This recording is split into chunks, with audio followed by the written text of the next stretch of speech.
नमस्कार दोस्तों, स्वागत है आपका आज के मुख्य समाचार में, जिसमें सबसे पहली और बड़ी खबर में आपको बताएंगे कि हरियाणा में मोदी शाह के काबू से बाहर हुई स्थिति, प्रदेश अध्यक्ष से भिड़े मुख्यमंत्री सैनी और इसी के साथ हो चुका है अमित शाह का दौरा रद्द। खबर में आगे जिक्र होगा कि मल्लिकार्जुन खड़गे का बड़ा बयान, बोले 1 अक्टूबर को मोदी एंड कंपनी को बाहर का रास्ता दिखा देंगे जम्मू कश्मीर के युवा।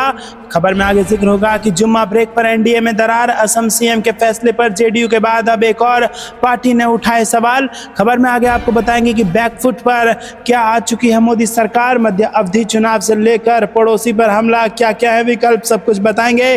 खबर में आगे जिक्र होगा कि 4 सितंबर को 2 रैली करेंगे राहुल गांधी, उम्मीदवारों के नाम तय करने में कांग्रेस पीछे, 3 को आ सकती है सूची। और इसी के साथ खबर में जिक्र महाराष्ट्र का होगा, बीजेपी में एक बार फिर उठी अजीत पवार के खिलाफ आवाज, और विधानसभा चुनाव से पहले ही महाराष्ट्र में क्या दरक जाएगा एनडीए। हर एक खबर की गहराई में आपको ले जाएंगे दोस्तों, लेकिन उससे पहले अगर आप भी खुलकर करते हैं इंडिया का समर्थन तो वीडियो कीजिए लाइक और चैनल को सब्सक्राइब करके बेल आइकन दबाकर कमेंट में लिखिए जय हिंद। रुक करते हैं सबसे पहली और बड़ी खबर की तरफ। हरियाणा में मोदी शाह के काबू से बाहर हुई स्थिति, प्रदेश अध्यक्ष से भिड़े मुख्यमंत्री सैनी। जी हां दोस्तों, हरियाणा में जैसे जैसे विधानसभा चुनाव की तारीख नजदीक आ रही है, राज्य की सत्ताधारी पार्टी बीजेपी में घमासान बढ़ता चला जा रहा है और इस बीच मुख्यमंत्री नायब सिंह सैनी और भाजपा प्रदेश अध्यक्ष मोहन लाल बड़ाली के बीच खुलकर अदावत सामने आई है।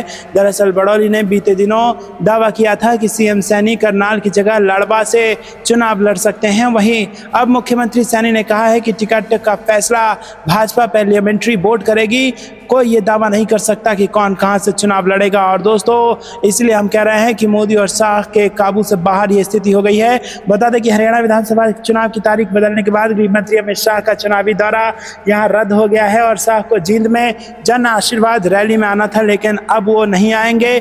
ऐसे समय में जब बीजेपी की पहली लिस्ट आने वाली है, भाजपा पूरी तरीके से बैकफुट पर दिखाई दे रही है। बाहरी प्रत्याशियों को टिकट मिलने की संभावना को लेकर पार्टी 2 फाड़ में बट चुकी है और यहाँ पर लोकल लीडर खुलकर इसका विरोध कर रहे हैं। रुक करते हैं अगली ब्रेकिंग न्यूज की तरफ। मल्लिकार्जुन खड़गे का बड़ा बयान, बोले 1 अक्टूबर को मोदी एंड कंपनी को बाहर का रास्ता दिखा देंगे जम्मू कश्मीर के युवा। जी हां दोस्तों, कांग्रेस अध्यक्ष मल्लिकार्जुन खड़गे ने रविवार को दावा किया कि जम्मू कश्मीर के युवाओं के लिए भारतीय जनता पार्टी की एकमात्र नीति धोखा देना है। आगामी चुनाव में वो प्रधानमंत्री नरेंद्र मोदी एंड कंपनी को बाहर का रास्ता दिखा देंगे। खड़गे ने सोशल मीडिया मंच एक्स पर एक पोस्ट में कहा कि मार्च में जम्मू कश्मीर में युवा बेरोजगारी दर 28.2% रही। उन्होंने कहा जम्मू कश्मीर के युवाओं को धोखे में रखना ही भाजपा की एकमात्र नीति है। खड़गे ने दावा किया कि कई परीक्षा प्रश्न लीक, रिश्वत और बड़े पैमाने पर भ्रष्टाचार के कारण विभिन्न विभागों में भर्ती में 4 साल से देरी हो रही है। जम्मू कश्मीर में सरकारी विभागों में 2019 से 65% पद रिक्त हैं। उन्होंने कहा कि जम्मू कश्मीर में 60,000 से अधिक सरकारी दैनिक वेतनभोगी कर्मचारी 15 वर्ष से अधिक समय से मेहनत कर रहे हैं और उन्हें प्रतिदिन मात्र 300 रुपये मिलते हैं। दोस्तों, कांग्रेस नेता ने कहा कि लंबे समय से सेवा देने के बावजूद वो बिजली, सार्वजनिक स्वास्थ्य और इंजीनियरिंग जैसे आवश्यक विभागों में भी अनुबंध के आधार पर काम कर रहे हैं, जो रोजगार संकट की भयावह प्रकृति को उजागर करता है। रुक करते हैं अगली ब्रेकिंग न्यूज की तरफ। जुम्मा ब्रेक पर एनडीए में दरार, क्या पड़ जाएगी फूट, असम सीएम के फैसले पर जेडीयू के बाद अब एक और पार्टी ने उठाए सवाल। जी हां दोस्तों, आपको बता दें कि असम सरकार की विधानसभा में जुम्मा ब्रेक पर रोक लगाने के फैसले के बाद अब एनडीए में ही फूट पड़ती दिखाई दे रही है। बीते दिनों जेडीयू ने इस पर सवाल उठाते हुए कहा था कि ये लोगों के अधिकार छीनने का काम किया जा रहा है और इस बीच अब एक और पार्टी ने इस फैसले पर ऐतराज जताया है। जेडीयू के बाद अब एलजेपी रामविलास के दिल्ली अध्यक्ष राजू तिवारी ने भी असम सरकार के फैसले पर आपत्ति जताई है। उन्होंने सरकार को सुझाव दिया कि धार्मिक प्रथाओं की स्वतंत्रता का सम्मान किया जाना चाहिए। रुक करते हैं अगली ब्रेकिंग न्यूज की तरफ। बैकफुट पर क्यों है मोदी सरकार, मध्यावधि चुनाव से लेकर पड़ोसी पर हमला, कई सारे ऑप्शन यहाँ पर मौजूद। जी हां दोस्तों, क्या देश की मोदी सरकार बैकफुट पर आ चुकी है? लगातार हो रहे उलटफेर या यू टर्न से तो यही संकेत मिल रहा है। फिर चाहे वो अनुसूचित जातियों में क्रीमी लेयर पर सुप्रीम कोर्ट के फैसले को वापस लेना हो या फिर लेटरल एंट्री पर यू टर्न हो, सरकार के इस रुख को देखकर तो लगता है जैसे कुछ लोग मजाकिया अंदाज में कहते हैं कि सरकार को दलित ब्राह्मणों को नाराज करने का डर है। सरकार के यू टर्न लेने के बाद यही सवाल उठ रहा है कि अब राष्ट्र प्रथम के बीजेपी के एजेंडे का क्या हुआ। इसके अलावा भी कई ऐसे विवादास्पद मुद्दे भी हैं जो ठंडे बस्ते में पड़े हुए हैं। समान नागरिक संहिता, वक्फ बोर्ड संशोधन विधेयक 2024, डिजिटल इंडिया अधिनियम और नई औद्योगिक नीति सहित नई आर्थिक सुधारों को टाला जा सकता है। इसके बजाय सरकार को जाति जनगणना के लिए विपक्ष की मांगों का सामना करना होगा। वहीं दूसरी ओर किसानों ने फिर से आंदोलन और विरोध प्रदर्शन करने की बात कही है। इधर बेरोजगारी और आर्थिक कठिनाइयों का सामना कर रहे युवा भी सरकार के खिलाफ खड़े हो रहे हैं। प्रधानमंत्री नरेंद्र मोदी की रणनीति विदेशी मोर्चे पर ध्यान केंद्रित करने की है और ये बात रूस यूक्रेन की हालिया यात्राओं और सितंबर में होने वाली अमेरिका दौरे से पता चलता है। हालांकि इन उपायों के आंशिक रूप से ही सफल होने की संभावना है। रुक करते हैं अगली ब्रेकिंग न्यूज की तरफ। 4 सितंबर को 2 रैलियां करेंगे राहुल गांधी। उम्मीदवारों के नाम तय करने में कांग्रेस पीछे। 3 तारीख को आ सकती है सूची। जी हाँ दोस्तों, आपको बता दें कि उम्मीदवारों के नाम तय करने में कांग्रेस पीछे चल रही है। दूसरे चरण के लिए नामांकन पत्र भरने की अंतिम तिथि 5 सितंबर है। पार्टी की सूची 2 सितंबर देर रात या 3 सितंबर को जारी हो सकती है। भाजपा नेशनल कॉन्फ्रेंस पीडीपी अपने अधिकतर उम्मीदवारों के नाम की घोषणा कर चुकी है। कांग्रेस ने पहले चरण के चुनाव के लिए सिर्फ 9 उम्मीदवारों की सूची जारी की है। पहली सूची जारी करने में भी कांग्रेस ने देर की थी। हालांकि स्क्रीनिंग कमेटी, प्रदेश कमेटी की बैठक हो चुकी है और उम्मीदवारों के नाम के पैनल सौंप दिए गए हैं, लेकिन पार्टी की केंद्रीय चुनाव समिति की तरफ से देरी की जा रही है। कांग्रेस गठबंधन के तहत 32 और मैत्रीपूर्ण तालमेल के तहत 5 सीटों पर चुनाव मैदान में है। रुक करते हैं अगली ब्रेकिंग न्यूज की तरफ। बीजेपी में एक बार फिर उठी अजीत पवार के खिलाफ आवाज।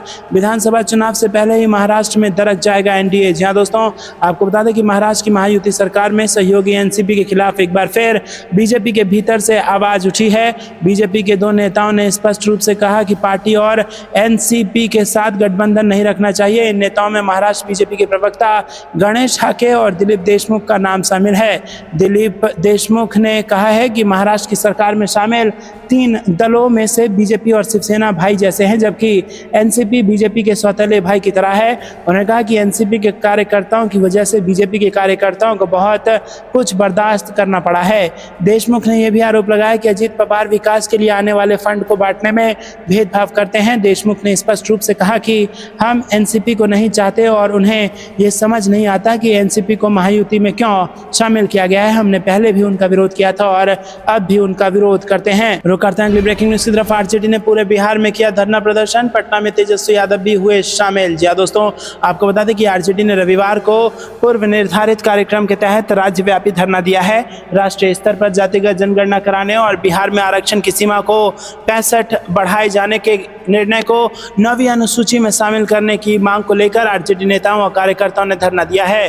पटना में आरजेडी कार्यकर्ताओं के सामने नेता प्रतिपक्ष तेजस्वी यादव भी धरने पर बैठे।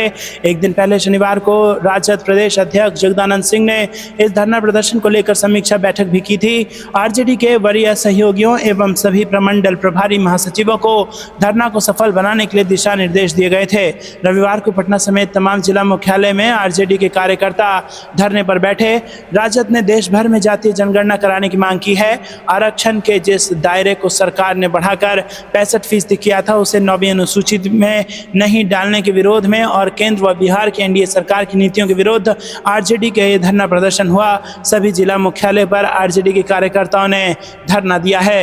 रुक करते हैं अगली ब्रेकिंग न्यूज की तरफ, जहां पर आपको बता दें कि 1 सितंबर की सुबह सुबह लग गया झटका। महंगा हो गया एलपीजी सिलेंडर और नई कीमतें अब हो चुके हैं लागू। जी दोस्तों, रविवार से नए महीने की शुरुआत है। सुबह सुबह ही सरकार ने झटका दे दिया है। सरकारी ऑयल मार्केटिंग कंपनी ने एलपीजी सिलेंडर के भाव में बढ़ोतरी का ऐलान कर दिया और यहां पर नई कीमतें 1 सितंबर से लागू हो गई हैं। जेट फ्यूल को लेकर भी बड़ी खुशखबरी मिल रही है। आपको बता दें कि ओएमसी ने 19 किलोग्राम वाला एलपीजी सिलेंडर का भाव बढ़ाया है। हालांकि घरेलू रसोई गैस की कीमतों में कोई बदलाव नहीं किया गया है। वहीं हवाई जहाज के फ्यूल रेट्स में कटौती का ऐलान किया गया है और संभव है कि आने वाले दिनों में हवाई किराया कम हो सकता है। सरकारी oil marketing company HPCL, BPCL और आईओसीएल ने नई कीमतें ऑफिशियल वेबसाइट पर अपडेट किया है। इसके मुताबिक 19 किलोग्राम वाला एलपीजी सिलेंडर 39 रुपये महंगा हो गया है और इससे पहले अगस्त की 1 तारीख को सरकारी कंपनियों ने कमर्शियल गैस सिलेंडर के भाव में 6.5 रुपये की मामूली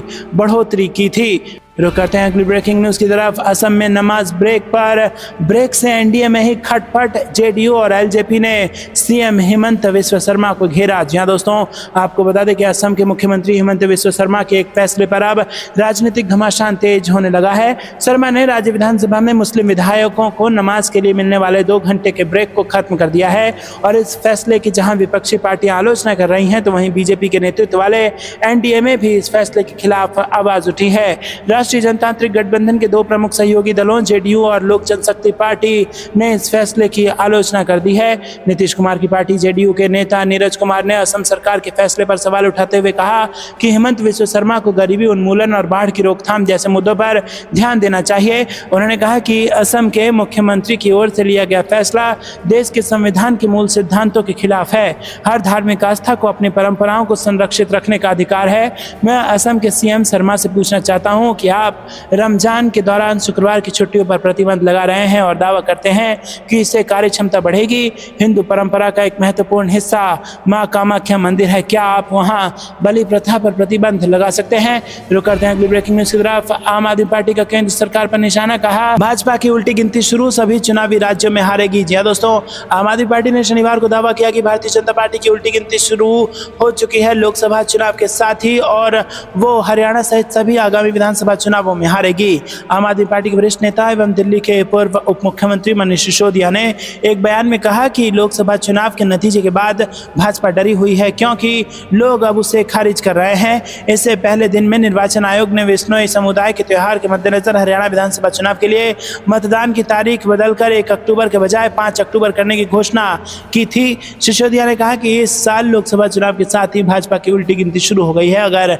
विधानसभा की चुनाव की तारीखें बदल भी दी गई हैं तो भी पार्टी सभी राज्यों में हार जाएगी। भाजपा ने सत्ता पाने के बाद तानाशाही फैलाई और अब उसे चुनाव से भागना पड़ रहा है, ये बयान दिया गया है। हरियाणा विधानसभा चुनाव में आम आदमी पार्टी अपने बूते चुनाव लड़ रही है और उसने सभी 90 सीटों पर उम्मीदवार उतारने का फैसला कर लिया है। सिसोदिया ने आगे कहा कि आने वाले दिनों में हरियाणा, महाराष्ट्र, झारखंड और दिल्ली में होने वाले विधानसभा चुनावों में भाजपा की हार निश्चित है और वो चुनाव की तारीखें बदलवा कर भी नहीं जीत सकती।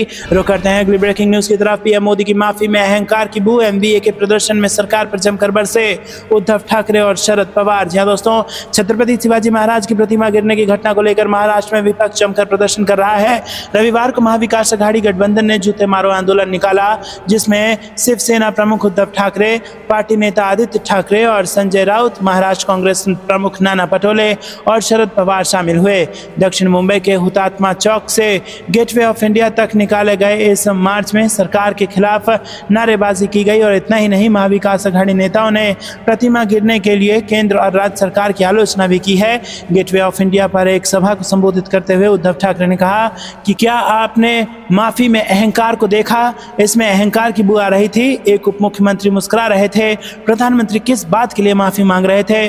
उस प्रतिमा के लिए जिसका उन्होंने 8 महीने पहले उद्घाटन किया था, उसमें शामिल भ्रष्टाचार के लिए। एमवीए काडरों को शिवाजी महाराज का अपमान करने वाली ताकतों को हराने के लिए मिलकर काम करना चाहिए। रुक करते हैं अगली ब्रेकिंग न्यूज की तरफ। बिहार में जाति बिना कुछ भी नहीं, बीजेपी ने सीएम नीतीश पर बढ़ाया दबाव, कर दी दलित सीएम बनाने की मांग। जी हां दोस्तों, बिहार में जाति की राजनीति कोई नई बात नहीं है। आए दिन बिहार के सियासी गलियारे में जातीय समीकरण के हिसाब से राजनीति होती रहती है। बीते 2 दिनों से बिहार में भूमिहार जाति को लेकर चल सियासत के बीच अब राज्य में दलित फैक्टर पॉलिटिक्स की फिर से एंट्री हो गई है। दरअसल बिहार सरकार के मंत्री अशोक चौधरी के भूमिहारों को लेकर दिए बयान के बाद अब पूर्व केंद्रीय मंत्री व बीजेपी के वरिष्ठ नेता संजय पासवान ने दलित समाज से जुड़ी मांग कर दी है। दरअसल संजय पासवान ने मांग की है कि अब बिहार में दलित सीएम बनाने की बारी है। संजय पासवान ने उनकी इस मांग के लिए कैंपेन चलाने की भी बात कही है।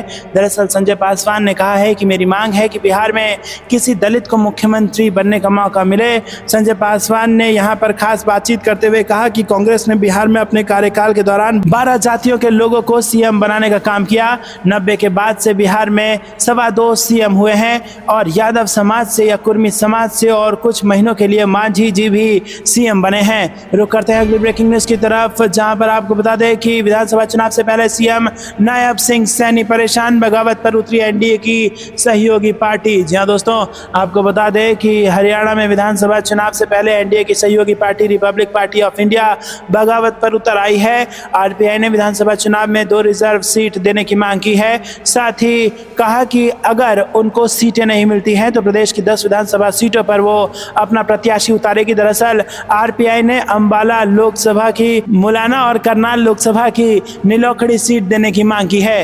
रुक करते हैं अगली ब्रेकिंग न्यूज की तरफ। खतरे में चिराग पासवान की लोकसभा सदस्यता, बीटेक डिग्री की सच्चाई पर हो गया है बड़ा खुलासा। जी हां दोस्तों, आपको बता दें कि बिहार की राजनीति में इन दिनों चिराग पासवान का नाम सुर्खियों में है। एक तरफ ये दावा किया जा रहा है कि उनकी पार्टी के 3 सांसद बीजेपी के संपर्क में हैं, तो वहीं दूसरी तरफ अब लोकसभा सदस्यता पर भी खतरा मंडराने लगा है। दरअसल बीजेपी के एक नेता ने चुनौती देते हुए चिराग पासवान की लोकसभा सदस्यता को इलेक्शन कमीशन में शिकायत की है।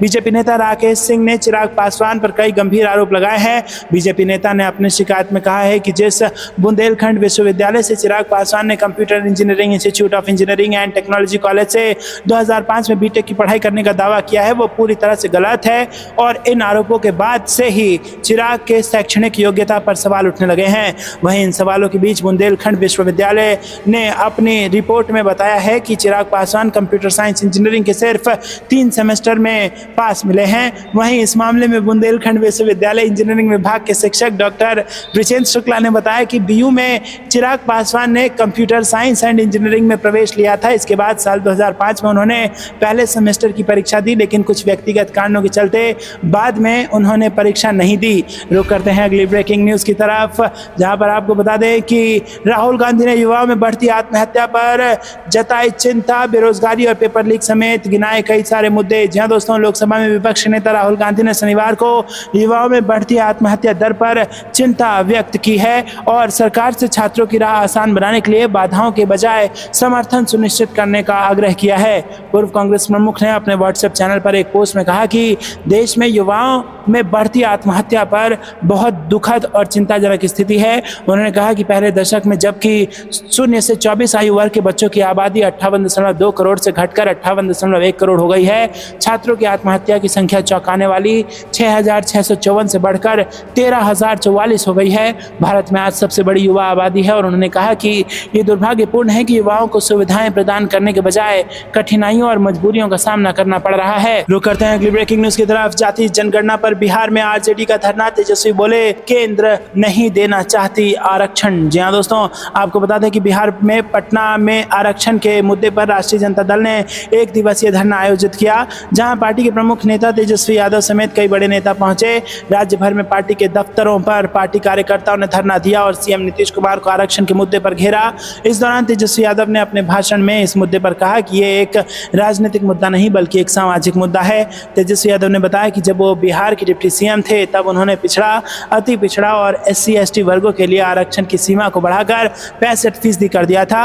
उन्होंने इसे तमिलनाडु की तर्ज पर सुरक्षित करने के लिए संविधान की 9वीं अनुसूची में शामिल करने का प्रस्ताव रखा। तो करते हैं अगली ब्रेकिंग न्यूज की तरफ। कांग्रेस ने जारी की 40 स्टार प्रचारकों की लिस्ट, खड़गे, सोनिया और राहुल के दिग्गजों के नाम इसमें शामिल। जी हाँ दोस्तों, जम्मू कश्मीर विधानसभा चुनाव के पहले चरण के लिए कांग्रेस ने अपने 40 स्टार प्रचारकों की लिस्ट जारी कर दी है और इस लिस्ट में कांग्रेस राष्ट्रीय अध्यक्ष मल्लिकार्जुन खड़गे, CPP चेयरपर्सन सोनिया गांधी और लोकसभा में नेता प्रतिपक्ष राहुल गांधी का नाम शामिल है। जम्मू कश्मीर में पहले चरण के लिए 18 सितंबर को वोटिंग होगी और कांग्रेस ने पहले चरण के लिए 40 स्टार प्रचारकों की लिस्ट शनिवार को जारी कर दी है। कांग्रेस महासचिव KC वेणुगोपाल द्वारा जारी सूची में जयराम रमेश, अंबिका सोनी, अजय माकन, सलमान खुर्शीद और कन्हैया कुमार का नाम शामिल है। इसके अलावा इस लिस्ट में हिमाचल के मुख्यमंत्री सुखविंदर सिंह सुक्खू, पंजाब के पूर्व CM चरणजीत सिंह चन्नी, राजस्थान के पूर्व डिप्टी CM सचिन पायलट को भी जगह मिली है।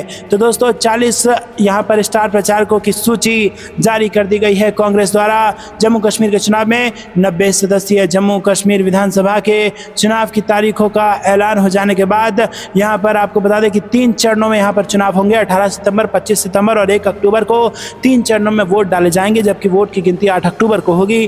कांग्रेस ने जम्मू कश्मीर विधानसभा चुनाव में नेशनल कॉन्फ्रेंस के साथ गठबंधन किया है। जम्मू कश्मीर में साल 2014 के बाद से ये पहला विधानसभा चुनाव होगा, क्योंकि 2019 में आर्टिकल 370 को निरस्त कर दिया गया था। इसके बाद से जम्मू कश्मीर में विधानसभा चुनाव नहीं हुए हैं। रुक करते हैं अगली ब्रेकिंग न्यूज की तरफ। दुष्कर्म आरोपियों की रिहाई पर कांग्रेस प्रदेश अध्यक्ष अजय राय बोले रेपिस्टों को छुड़ाने में बीजेपी ने लगाई है पूरी ताकत। जी दोस्तों, IIT BHU में युवती के साथ सामूहिक दुष्कर्म करने वाले 2 आरोपियों के इलाहाबाद हाईकोर्ट से जमानत मिल चुकी है।